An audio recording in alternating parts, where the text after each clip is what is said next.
बीड शहरापासून अवघ्या 10 किलोमीटर अंतरावर असलेल्या इमामपूर गावाचे नाव बदलणार असल्याची घोषणा राज्याचे रोजगार हमी आणि फलोत्पादन मंत्री भरत गोगावले यांनी केली आहे। उपमुख्यमंत्री एकनाथ शिंदे यांनी दिलेल्या पाणी पुरवठा योजनेच्या उद्घाटनासाठी भरत गोगावले इमामपूर येथे आले होते।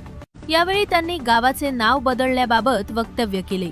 शिवसेना शिंदे गटाचे मराठवाडा निरीक्षक बाजीराव चव्हाण यांचे हे गाव आहे, त्यामुळे आता इमामपूरचे नवीन नाव काय असणार याकडे सर्वांचे लक्ष लागले। दरम्यान शिवसेना शिंदे गट आणि उद्धव बाळासाहेब ठाकरे गटातील पक्षाचे नाव आणि धनुष्यबाण चिन्हाच्या वादावरही पत्रकारांनी भरत गोगावले यांना प्रश्न विचारला। यावर बोलताना त्यांनी चंद्रचूड यांनी दिलेला निकाल आम्हाला मान्य आहे, त्यांनी विचारपूर्वक निर्णय दिलाय, न्यायालयाच्या पुढे आम्ही जाणार नाही, न्यायालय जो निर्णय देईल तो आम्हाला मान्य असेल अशी भूमिका स्पष्ट केली। तसेच न्यायालयानं आम्हाला दिलेले पक्षाचे नाव आणि चिन्ह कायम राहील असा विश्वासही भरत गोगावले यांनी व्यक्त केला। इमामपूर गावाच्या नावाबाबत नेमका निर्णय काय होणार आणि गावाचे नवीन नाव काय असणार याकडे आता बीड जिल्ह्यासह संपूर्ण मराठवाड्याचे लक्ष लागले। या संदर्भात मंत्री भरत गोगावले नेमकं काय म्हणाले पाहूया। कारण हा गाव तसा अडचणीचाच वाटत होता, परंतु बाजीरावच्या माध्यमातून त्यांनी जे काही सोयीसुविधा करायला सुरुवात केलेली आहे, पहिला तर आपल्या जिल्ह्यापासून येणारा मेन रस्ता जो अत्यंत खराब आणि बराच वेळ लागायचा यायला तो परिपूर्ण झाला। गावातले अंतर्गत रस्ते सिमेंट कॉन्क्रीटचे ते केलेत। पाण्याची योजना जी महत्त्वाची महिलांच्या डोक्यावरचा हंडा जो उतरवण्याचं काम त्यांनी केले त्याबद्दल त्याला धन्यवाद।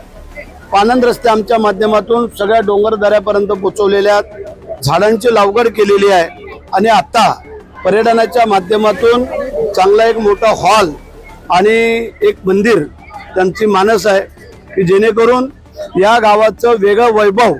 आणि म्हणून करता मी त्याला सांगितलं, जर ज्या काही लोक इथं राहत नाहीत तर मग नाव काय असावं हे जे काय आम्हाला वाटलं, त्यामुळे आम्ही त्यांना बोललो। त्याला मी विचारलं की इथे काय वस्ती आहे का कोणाची इतर, तर बोलला नाही आहे। म्हणून मी त्यांना सांगितलं मग तुम्ही नाव बदला, कारण आज आपण पाहतोय की अहमदनगरचं आयल्यानगर होऊ शकतं, आपलं औरंगाबादचं संभाजीनगर होऊ शकतं,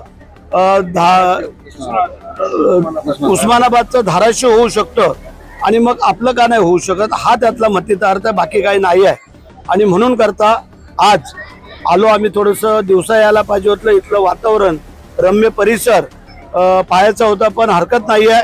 पुढच्या टायमाला आम्ही नक्की दिवसा येऊ आणि थोडंसं इथं भोजन करायला पण येऊया, कारण इथलं जेवण फार चविष्ट असं त्याचं म्हणणं आहे। अजूनपर्यंत काही त्यांनी दिलं नाही आम्हाला, पण बघू आम्ही। SIR मोहिमेबाबत विरोधकांनी आरोप केलाय की मोहीम खूप गडबडीत राबवली जात आहे। नाही, जसे मागणी केली तसे दिवस वाढवून दिलेत ना, मुदत कुठे संपवली? 29 तारीख होती त्याची 8 केली, 8ची 17 केली, तुम्हाला मुदत वाढवून दिलेली ना। तर विरोधकांनी त्यांचं काम करत असताना 18% नागरिकांचे प्रपत्र आणखी जमा झालेले नाही, मग ते ज्यांचे झालेले नाहीत त्यांनी त्यांचं बघावं। जर BLO काम करतात, BLA काम करतायत, मग ज्यांना काय अडचण वाटते त्यांनी स्वतः उतरून काम करावं। पण आमच्या कोणाच्या काय तक्रारी वाटत नाही आहेत, परंतु जर त्यांनी मागणी केली 29 तारखेची 8 तारीख आली, 8 तारखेवरनं आता 17 तारीख आलेली आहे, म्हणजे तुम्हाला 2 वेळेला मुदत वाढ दिली ती कशासाठी?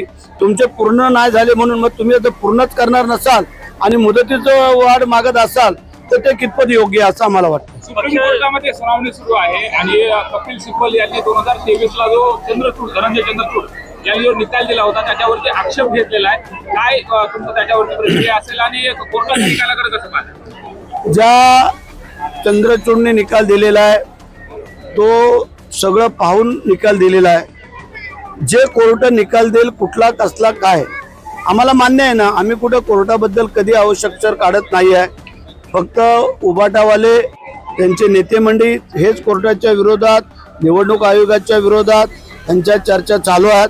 आम्ही त्याच्यावरती काही बोलू शकत नाही आहे। जो निर्णय तो आम्ही स्वीकारू, आम्हाला मान्य आहे। ठाकरे गटाकडून सांगितलं जातंय की आता चिन्ह देखील गोठवलं जाईल, नाही ठीक आहे ना। तसे त्याने अनेक वेळेला असं भाष्य केलेलं आहे ते त्यांच्यावरतीच बुमरँग होऊन उलटलेलं आहे। त्याच्यामुळे आम्हाला खात्री आहे की जे आम्हाला नाव आणि चिन्ह मिळाले ते कायम राहील. तुमच्या जिल्हा प्रमुखाची ऑडिओ रेकॉर्डिंग व्हायरल होती की तुमच्या तालुका प्रमुखाला फोनवरती शिवीगाळ